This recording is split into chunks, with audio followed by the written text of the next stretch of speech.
Welcome back to Joy of the Hang, everyone. It's Sharon and Lauren with you again, and we're coming to you live video. Check Wow. that You out. can actually see us. I wish we could see you. Right? I've got my trucker hat on. I mean, I would say it's more the norm that I've got a trucker hat on than don't have and one. I don't know. It says pray for snow. It's June.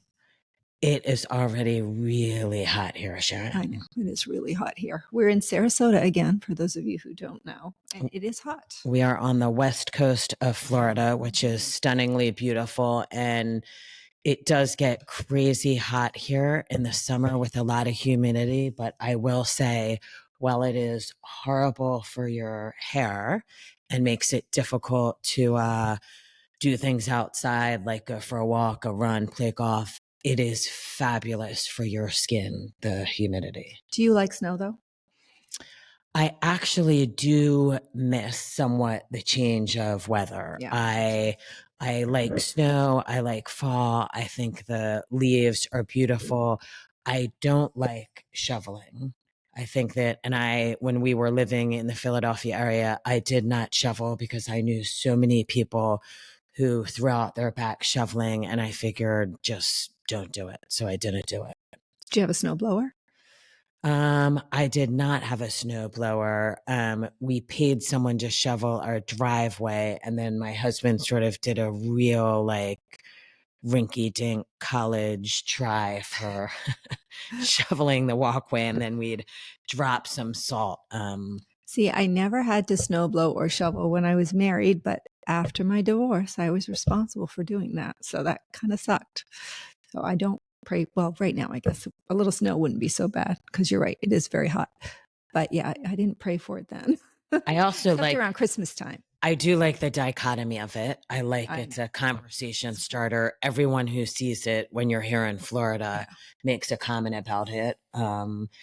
Interestingly enough, I don't think people here as much in Florida realize that it's Aviator Nation. Whereas if I wore this trucker hat in Southern California, every single person would assume I was wearing it because it's Aviator Nation. That's who makes the That's who makes it. Yeah. See, a case in point, you didn't know who made it. Aviator Nation makes clothing, sweatshirts, sweatpants, and extremely expensive sweatshirts and sweatpants. I would say that they go for several $100s for a sweatshirt, several $100s for sweatpants.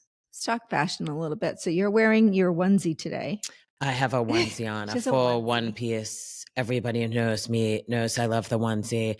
I have less than 0% issue. It's because she has less than 0% body fat and looks great. Oh, Sharon, you're so sweet. But people always ask about the going to bathroom thing. And I'm like, last time I checked, I generally go to the bathroom stall by myself. So does it really matter that I have to get naked when I'm in the bathroom stall? Well, anytime you wear a jumpsuit, you have to do that.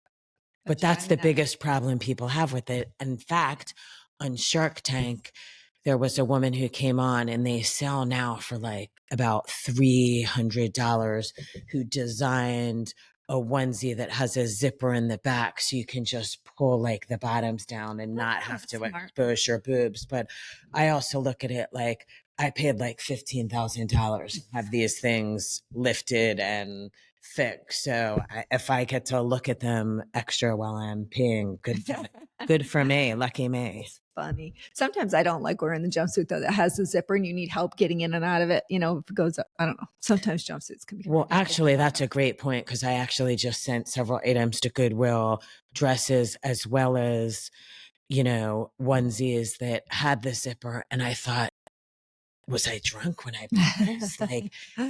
Am I asking some random girl in the bathroom to unzipper me and zip me back up? I just don't understand what I was thinking when I bought it. I know. I have a couple of those. It's they're just hard to put back on. Yeah. So if you go to the bathroom, you do need to bring a buddy. Right. Although truth be told, I've done it before. I would do it again. Asked a random person in the bathroom to help you. Yeah. Zipper me back up or what have you. Yeah. And I was kind of vibing my Mickey Mouse theme thing So I've got a black and white polka dotted dress on that I've had for a while, and it's from BCBG.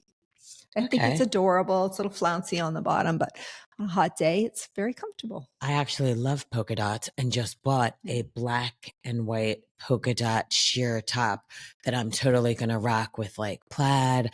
I'm going to wear it under stuff. I mean, you know me, I'm all about mixing the patterns. So let's talk about travel a little bit. You have been traveling a lot.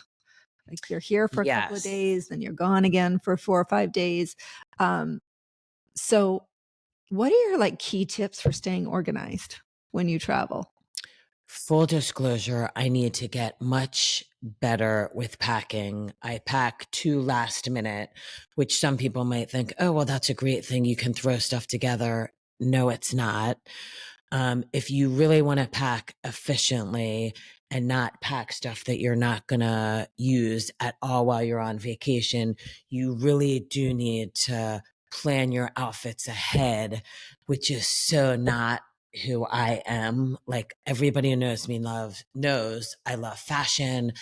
I love to create cool, fun outfits that make me feel cool and different. And it's like an art form, and I go into my class and then last minute pull stuff out and put stuff on and think, oh, well, I'm going to change this. Oh, this is the outfit that makes me feel good. But that's not practical for traveling because you can't bring your full closet with you when you travel. Right. So that's the trick I've been told. And it really makes sense is try everything on ahead of time and then literally pick out your outfits. Like, okay, I'm going to wear this shirt with these pants and these shoes on Friday night to go out, and Saturday night to go out, I'm going to wear this dress with these boots. You have to do that. The hardest part is when we want to travel with our boots. I feel like the shoes take up the most room. They totally take up the most room. And I've been told or taught or instructed that, oh, well, with boots, you can, shove a bunch of stuff in the boot, shove your underwear, your socks, your exercise wear into the boots. But then they just It's actually also a good idea. It's a great idea, but then they do become sort of harder and thicker and still sort of take up more space, if you will. I use packing in the cubes. Do you like suitcase. packing cubes? They've changed my life. It's interesting you say that. I bought packing cubes off of a TikTok store that the girl made it look like it was the best thing since sliced bread. And I would have suddenly my packing would be so easy. And I'd put, my underwear in this cube and my jewelry in this one. And it just didn't work for you? for me. Okay. But it works for you. I love them. And I love when you get to where you're going. Like I know that all my swimsuits are in one cube and all my underwear is in another cube. And it's very easy to stay organized. So yes, I love them. Do you plan your outfits out ahead of time? I try to as much as possible. And I always pack a little extra just in case I change my mind. But I try to. Yeah, because the thing for me is an outfit, for me, feeling good in an outfit is so dependent on sort of where I am that day. So what maybe I put on in the past that made me feel like, yeah, I got this, I'm cool. I put it on, like 2 weeks later and I'm like, this isn't working for me today. You don't have that? I do have that. And that's when I go shopping. Well, that's when I shop. What I've gotten better about is I've started making a Goodwill pile. And then when I put something on and it doesn't make me feel good, I really try and think, okay, this isn't making me feel good now. Is it really going to make me feel good, 2 weeks from now when I try it on to go out? No. So I'm getting rid of it. I got rid of 6 bags.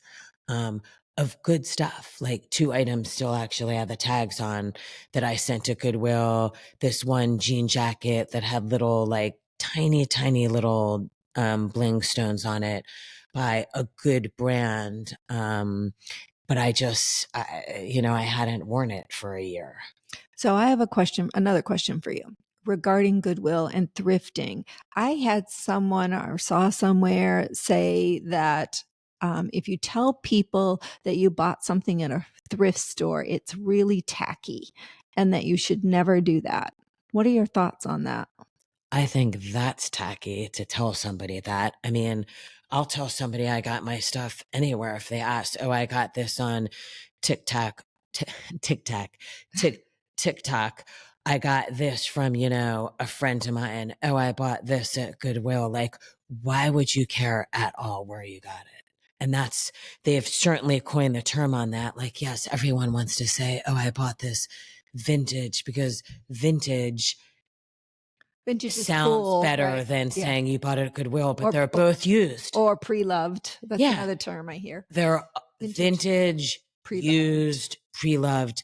It's all the same thing. And I have friends who say they don't like to get something from Goodwill, and I say to them, you realize, right, when you go into a store and try stuff on, that a ton of other people have tried on that same item. It's not like someone tries it on and then they wash it or clean it. So it's right. You mean at a regular retail store? Yeah, at a regular retail store. No, I agree. I can kind of see what they're saying with it, not, I guess you wouldn't brag if something were a real Gucci either. I guess looking at it from the other side, but I don't think it's a problem telling people that you've got a deal, right? No, why? I don't think it's a problem. Yeah. I mean, no, I think it's tacky as shit if you would ask someone who's wearing jewelry, like, is that real? Like, right. Oh, is that a real diamond, or is that real gold? That's tacky. That's nobody's business. You shouldn't ask that question. But I'll ask people all the time where they got something. And I'm thinking in my head, like, please be cheap. Please be from Target, or please don't be like Chanel or, some high end brand that I know I'm not gonna, can't afford or don't want to spend the money for it. Yeah. It's true. Yeah, I know. I had something else. What was it? Oh, I had a comment where somebody said to me, so this week I had to have gum surgery, and it was gum grafting.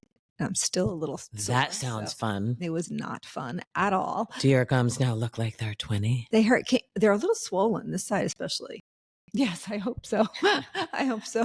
When it's all done, I hope my teeth don't fall out. That was the whole purpose of it. But anyway, I had 2 quotes. I have to tell you the story. So I had 2 quotes from 2 different periodontists here in town.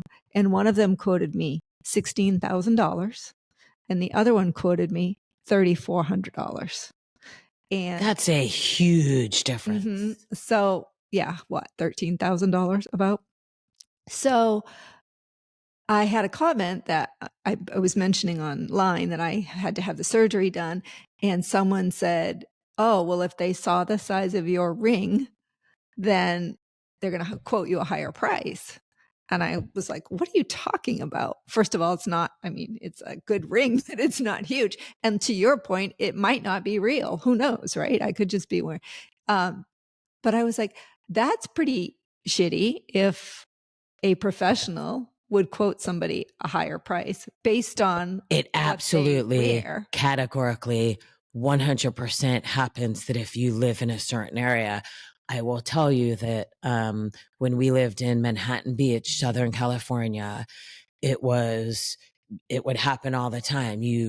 Someone would show up to fix something in your house, and the South Bay is an extremely affluent area, and they totally would, see how much money they could get. And my girlfriend, who grew up with nothing, literally nothing, but now lives in a beautiful home on the Strand, she dealt with that issue all the time. And you cannot pull, the wool over her eyes. So she would be like, don't think so. I'm not paying that. This is what the price should be. But people absolutely do that. Price gouging.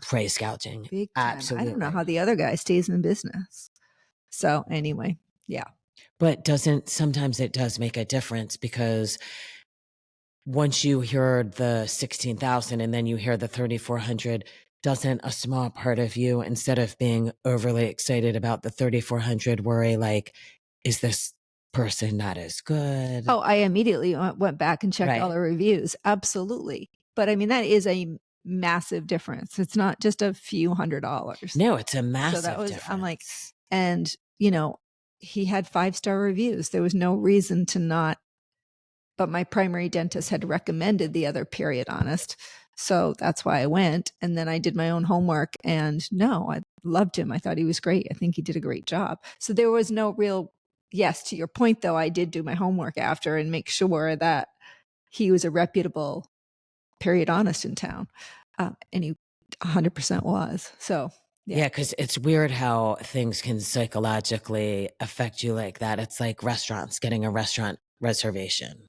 Like you really want to go to a certain restaurant, but in some ways you don't want to call a restaurant that's supposed to be the latest, greatest, hottest thing, and you can get in the next night. And in fact, restaurants realize that. So I think they make it, even if they do have something available, they're probably going to say they don't, assuming they'll be able to fill it last minute because they want to create that whole scenario where, oh yeah, okay, reservations open up a month before. You can call, at 9 a.m. 30 days out to get a reservation. Yeah.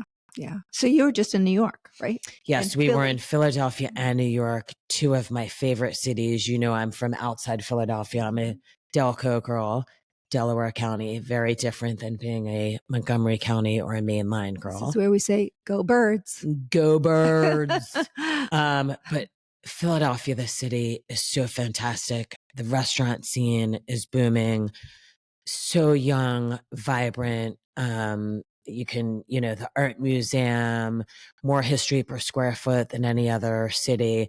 And I mean, New York City, where we went right after Philly, is awesome as well. But I look at Philly as sort of a smaller, more manageable, certainly less expensive city. I've never been. I know, which is crazy. So you and I are going to go because it's, you need to go to Philly. You need a real Philly pretzel. You need to go to a few different cheesesteak places so that you on your own can determine which you think is the best cheesesteak, because everyone has a different opinions. I will go on the record that I do not, nor does anyone in my family of five, think Gino's or Pat's is the best cheesesteak place. We would say, if you asked us, either Ishkabibbles or Larry's Belly Fillers out on City Line. What makes a good cheesesteak? I like it when the meat is chopped up finely and it tastes like the cheese is massaged into the meat. And it is about the bread. You have in Philadelphia Amoroso rolls that are, I forget how they're made exactly, but they're, soft and they sort of mush into the meat. The roll is very, very important. Sounds delicious. Have you been to Maine? Do I need to bring you up there for a lobster roll? You need to bring me up to Maine. No, I have not been to Maine. You have to come for a lobster roll and I'll go for a Philly cheesesteak. That's a deal. Doesn't that sound like fun? And we're both going to go to New York together. What makes a lobster roll a good lobster roll? Oh, and that's personal preference too. Some people make lobster rolls with mayonnaise, some with just real butter. I prefer mine with just real butter on the top or dipped. I have it plain, actually. I just dip it in the butter because I don't like it. Oh, I hate melted butter. I like a little bit just to dip in. And then the roll has to be toasted. It's a real hot dog roll. Okay. Toasted. Yeah. Although there's a place in town now in Portland that makes like a lobster roll on a brioche lobster roll. It's on a brioche roll. It's delicious. And they put a little dill in it. I do love dill. I love lobster. I do not like melted butter. I don't know. It's just a thing. Do you like mayonnaise?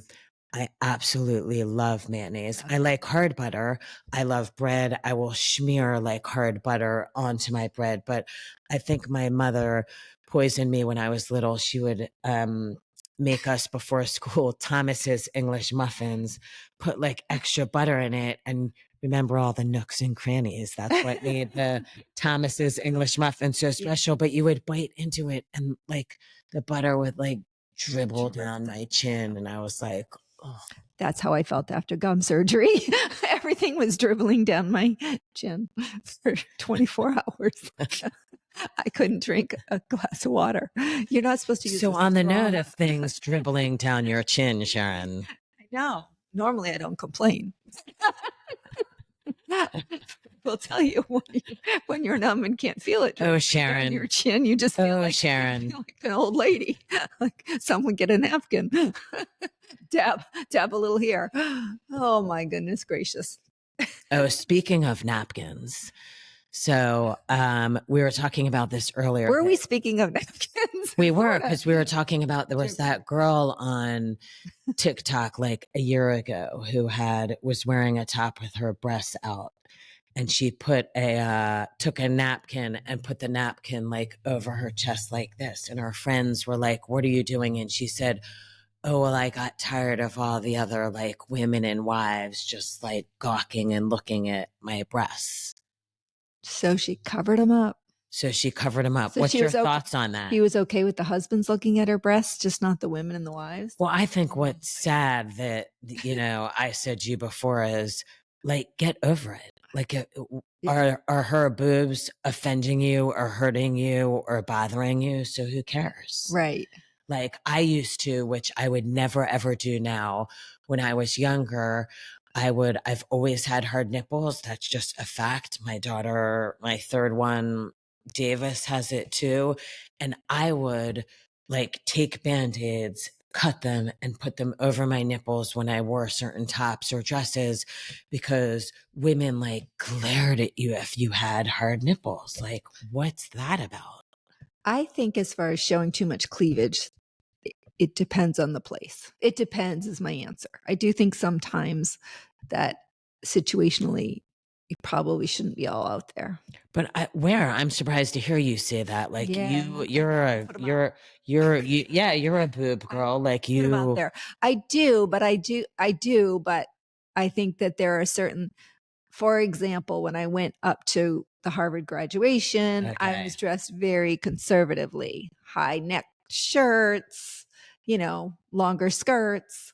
I wasn't, plus I was going to see my ex-husband and his new wife and my daughter. So I was like, there's time and place. In Florida, it feels more, it feels more normal and accepted to, where a lot of people are walking around in the bikini tops half the year here, right? So it doesn't feel as offensive. But if you were to go to Boston, which is a more conservative area, for me, I keep it covered up. Okay, interesting. That's like a good segue, because I just was scrolling and saw this woman who was talking about, Palm Beach and what you should wear in Palm Beach so that you like what the Palm Beach uniform is. And I thought, fuck that. Like if I'm somewhere, Palm Beach included, I'm doing me. I'm not going to go to Palm Beach and suddenly start dressing like a completely different person in some, flowy, flowery dress with, Tory Burch slides or whatever the Gucci slides or whatever it is, because that's what everyone's wearing. I mean, this goes back to, I think, a little with women being taught and told that they need to sort of blend in. And, my opinion on that is fuck that. Well, I don't need to blend in and look like everybody else. No, and you prefer to stand out, but I understand why some people, and I do too, but I can understand why other people would just want to try to fit into a crowd, right? And be part of. But is it wanting to stand out as much as being you, like, this is who I am? Like, I have, had my boobs done. I could certainly, if I wanted to, wear them out and about. I don't, because that makes me uncomfortable. I don't really, it's very rare. Maybe once a year, I'll wear something that's strapless or something that shows shows the fact that I've had my breasts done. So, it's not about standing out. I think it's just like being who I am. Well, I applaud that confidence, but I don't feel like everyone has that. I agree. I think a lot of people just want to make sure they're fitting into society, especially in that arena, right? They don't want to. Don't you? It's one thing if you feel the need to fit in, but what's your take on why do you think those women that need to, or want to blend in and dress like everyone else, why do they have such an issue with women that choose to be different? Why is it judgment around other Yeah, people? such judgment. I think again, just because they're trying so hard to just be part of a group, whatever that group is. I mean, if you're with bikers, you're going to wear leather. If you're with, it depends on what group you're in. If you're in Texas and you're going to a rodeo, you're probably going to want to throw on your cowboy boots and your cowboy hat. And I guess I just see that, like, if you're in Palm Beach and everybody there is wearing florals and Lily Pulitzer, and that's the kind of costume of the day for that environment, if that's something you're comfortable wearing. And I don't know why they judge others. Maybe because they feel like I think everybody wants to reflect a mirror onto themselves, right? And so if you're wearing something different, you're not mirroring so they can't connect to you because they're trying to mirror their own Interesting. reflection into people that are Because I have a need to connect to people for sure, but I do not feel the need at all to mirror people. And in fact, to that note of blending in, you know who doesn't do it? And I'll go on the record with this. You take a real cowboy from Texas or, parts of the West where I've never been. I am 100% confident that I'll speak for the men at least, that man from Texas, he's wearing his cowboy hat. He's wearing his cowboy boots if he's going out in Palm Beach. He's not suddenly wearing, salmon colored slacks with shoes without socks and, whatever the appropriate top is. He's going to dress like a cowboy. And I love that. There you go. Right. And I think also, to go further with that, a girlfriend of mine, Jetta, once said to me, which was such a beautiful thing, that she was like, when you walk in a room, the reason you get the look isn't necessarily because you're dressed differently. She said it's because clearly you're confident and like yourself.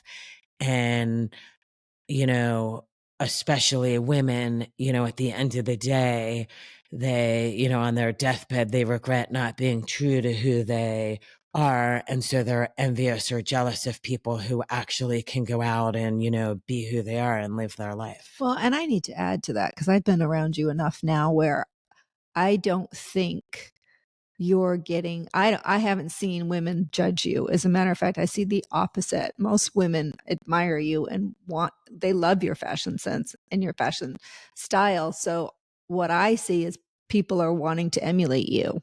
And so I'm not getting the vibe that people are looking at you going, why is she dressed like that? I know it's happened a couple of times when we've been together, but I see more of the other where people are celebrating your style. Well, thanks, Sharon, for saying that. And maybe that's on me a little. Maybe it has gotten better since we've gotten older. And so I'm traveling mostly, not always, but mostly in an older crowd where they do accept it, respect it, admire it. So maybe there's still a little bit of a chip on my shoulder from, certainly all the years in the past or living on the main line, because I don't think I ever told you my husband and I have been to a couple parties on the main line where we were literally sort of instructed of what's appropriate to wear and what's not appropriate to wear. That happens. Yeah. Yeah. It just dawned on me. I did have a friend yesterday, as a matter of fact, we were talking about you. And she actually said, she goes, I love how you and Lauren dress. And it's fun, it's unique, it's interesting. And she said, I wish more people in this area would enjoy fashion the way you guys do. So I thought that's fun. That's nice. It was a really nice comment. Because some people do the backhanded compliment saying like, no. Oh, I could never wear that, which that's always right. That's kind of an interesting comment. Like, oh, I could never wear that. Yeah. Well, it is an interesting comment, but sometimes I'll look at somebody and be like, they look great in that, but I don't think I could pull it off. And I don't mean it in a mean way. I just mean it like, you've got the body for it. And I wish I had the body for it, but I don't think I could pull that off. I don't take that in a negative way. Okay. Yeah, I love our sense of style. Right? It's just fun. Well, I absolutely love fashion. I love, Who would be if you could, is there a fashion, and I'm not talking like Chanel or I know you like Gucci and all that, but is there a fashion icon that you would want to meet or work with, or anybody that you can? I'm trying to think. I would love to meet Betsy Johnson.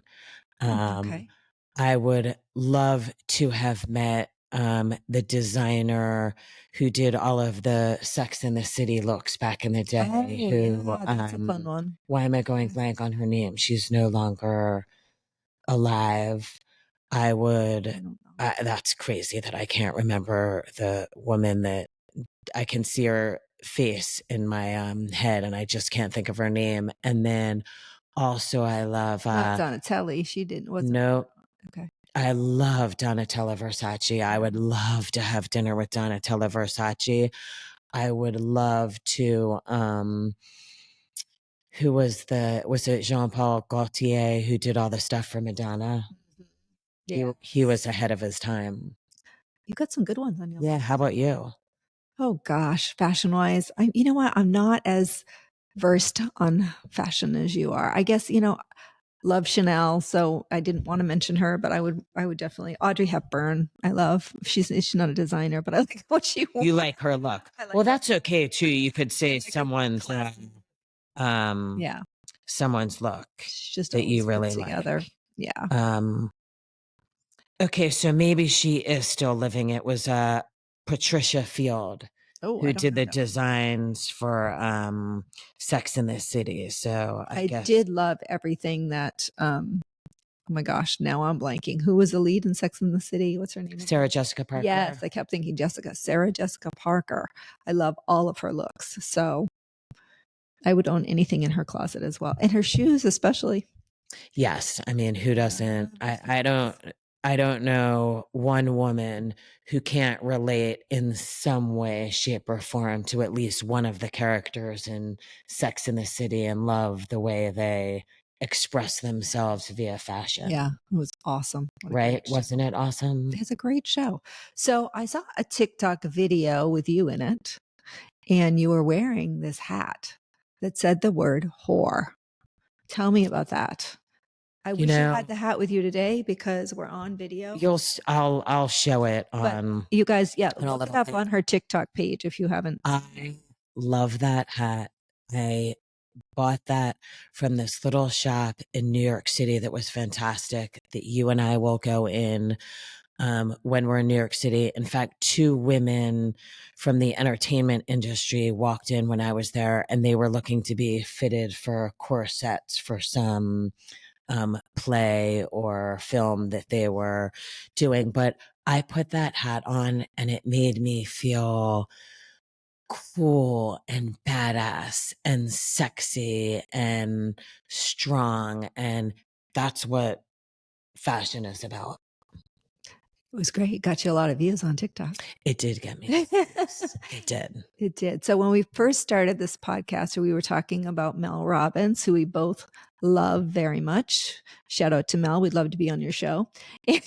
Yes, we do love Mel Robbins, like the rest of the world. Who doesn't, right? Let them. She surpassed, I don't know if she still is, but she surpassed Joe Rogan for #1 podcast, which is quite impressive and commendable. Go Mel. Go Mel. Anyway, so tell me, what have you learned from Mel? What makes her so, I don't know. I mean, I think like anyone else would say right off the top of my head, I love her 5-second rule, for doing something. Like if you're trying to get out of bed, just count 1, 2, 3, 4, 5 and get the fuck up.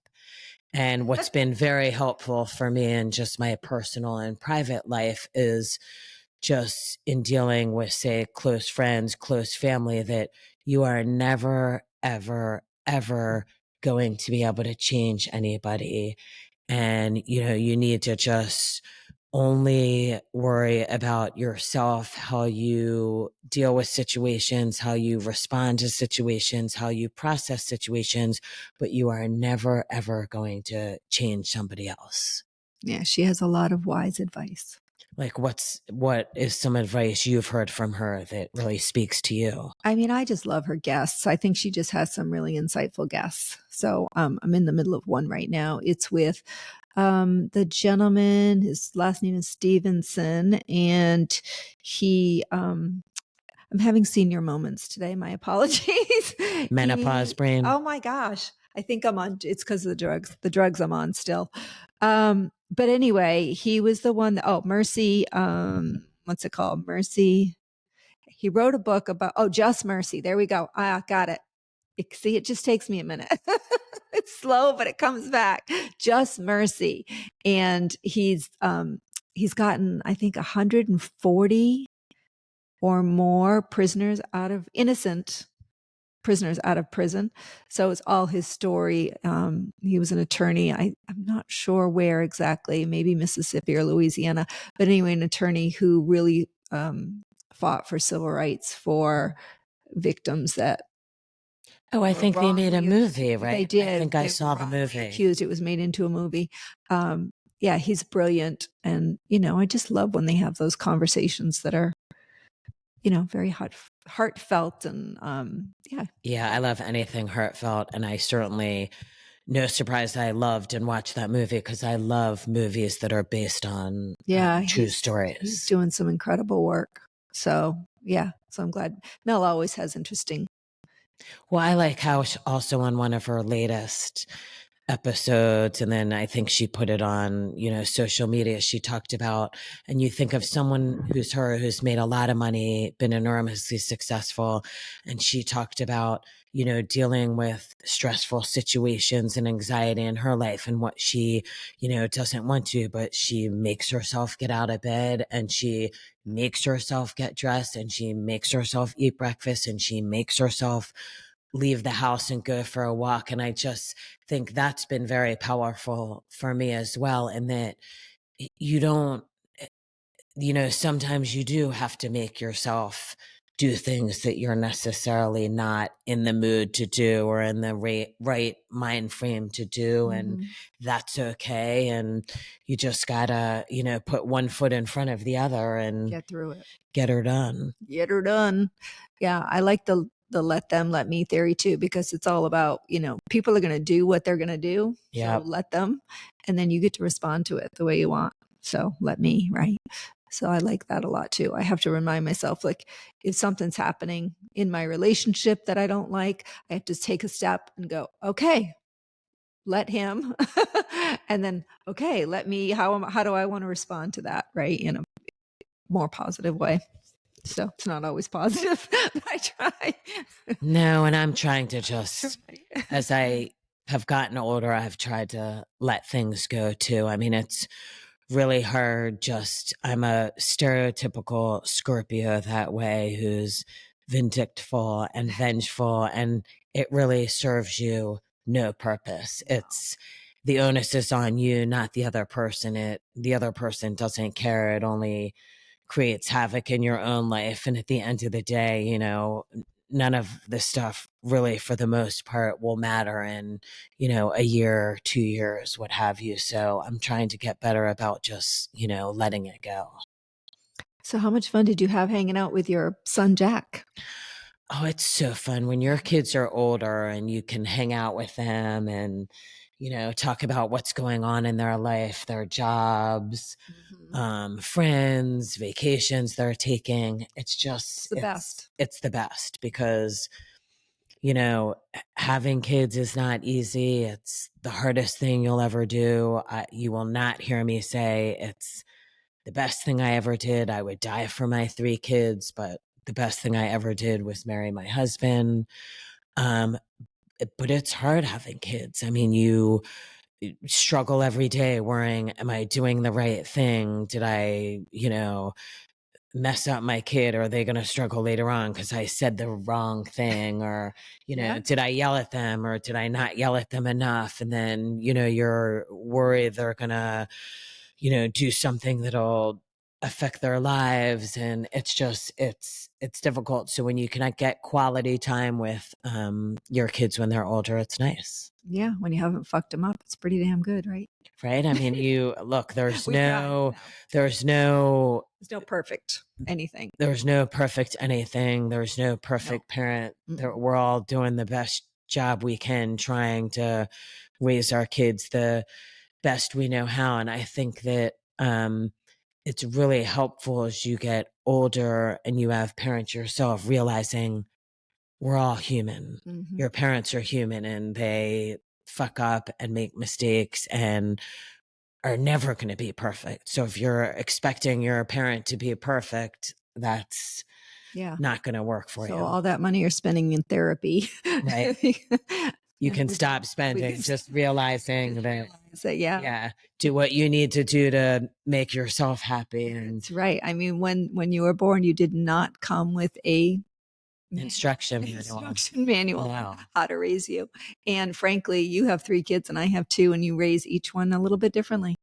Yeah, you do. You do, because they come out as different people. I think you are who you are the moment you come out. I think certain things in your personality, just, the same way you're born a boy, born a girl, born with blue eyes, born with brown eyes. I think your, true personality is sort of wired into your DNA. Well, I honestly believe that. You know that better than most, being a twin.